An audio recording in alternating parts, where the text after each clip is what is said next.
IQ Neo 10R after 3 months review already upload பண்ணியிருக்கேன். பார்க்கல அப்படின்னா ப்ளே பட்டனை ப்ரெஸ் பண்ணி பாருங்கள். நிறைய நண்பர்கள் உங்களுடைய ப்ரோஸ் அண்ட் கான்ஸை ஷேர் பண்ணியிருக்கீங்க. ஸோ ஷேர் பண்ண அனைத்து நண்பர்களுக்கும் நன்றி. ஸோ இப்போ ஒருத்தர் ஷேர் பண்ண கான்ஸை மட்டும் பார்க்கலாம். ஸோ அதில் பார்த்தீங்கன்னா லேட்டஸ்ட்டு சாஃப்ட்வேர் அப்டேட்டட்னு இருக்குது. ஸோ அதில் ஆட்டோ பிரைட்னஸ் சென்சார் பார்த்தீங்கன்னா அந்தளவுக்கு சிறப்பாக இல்லை அப்படிங்கிறத சொல்லியிருக்காரு. ஸ்பீக்கரில் பேஸே சுத்தமாக இல்லை அப்படிங்கிறதையும் மென்ஷன் பண்ணியிருக்காரு.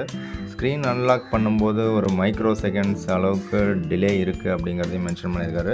மெயினாக பிஜிஎம்ஐ கேமிங் அப்போது பார்த்தீங்க அப்படின்னா ஃபேனு அப்படி இல்லாட்டி ஏர் சர்க்குலேஷன் இருக்கிற மாதிரி இருந்துச்சுன்னா ஹீட் ஆகாது அப்படின்னு சொல்கிறாரு. அப்படி இல்லைன்னா ஹீட்டிங் அதிகமாக தான் இருக்குது. ஹீட்டிங் அதிகமாகும்போது த்ராட்டில் ஆகுது அப்படின்னு சொல்கிறாரு. அந்த டைமில் எஃப்பிஎஸில் ட்ராப்பும் ஆகுது அப்படின்னு சொல்லியிருக்காரு. பட் விண்டோ சைடில் ஃபேன் பக்கத்தில் நீங்கள் ப்ளே பண்ணும்போது எஃப்பிஎஸ் ட்ராப் இல்லாமல் இருக்குது அப்படிங்கிறதையும் மென்ஷன் பண்ணியிருக்காரு. அண்டு கேமிங் அப்போ பார்த்தீங்கன்னா பேட்ரி ட்ரைனிங் ஃபாஸ்ட்டாக இருக்கிற மாதிரி இருக்குது.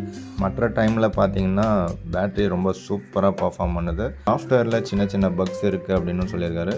But value for money at this price range அப்படி எனக்கு தெரிஞ்சு ப்ரைஸ் பாயிண்ட்டை வச்சு பார்க்கும்போது இது ஒரு பெட்டரான வேல்யூ ஃபார் மணி மொபைல் மாதிரி தான் தெரியுது. இப்போ ப்ரைம் டே ஆஃபரில் பார்த்தீங்கன்னா 23,500க்கு போட்டிருக்காங்க. இப்படி பார்த்தாலும் இந்த அண்டர் 24,000 ப்ரைஸ் பாயிண்ட்டில் உங்களுக்கு ஸ்னாப்ட்ராகன் 8s Gen 3ல் ஒரு பர்ஃபெக்டான ஒரு கேமிங் டிவைஸ் அப்படின்னா, கேமிங் டிவைஸ் மட்டும் இல்லாமல் ஒரு ஆல்ரவுண்டர் டிவைஸ் அப்படின்னா IQ Neo 10R தான். ஸோ ஒவ்வொருத்தருக்கும் யூசேஜை பொறுத்து ப்ரோஸ் அண்ட் கான்ஸ் மாறுபடும். நீங்கள் புதுசாக மொபைல் வாங்குறீங்கன்னா ஆட்டோ அப்டேட்டை எனேபிள் பண்ணாமல் அதை ஆஃப் பண்ணி வச்சுருங்க.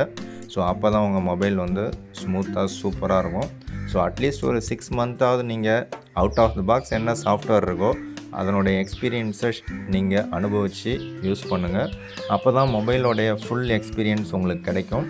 ஸோ லைக் பண்ணுங்கள், உங்கள் நண்பர்களுக்கு ஷேர் பண்ணுங்கள்.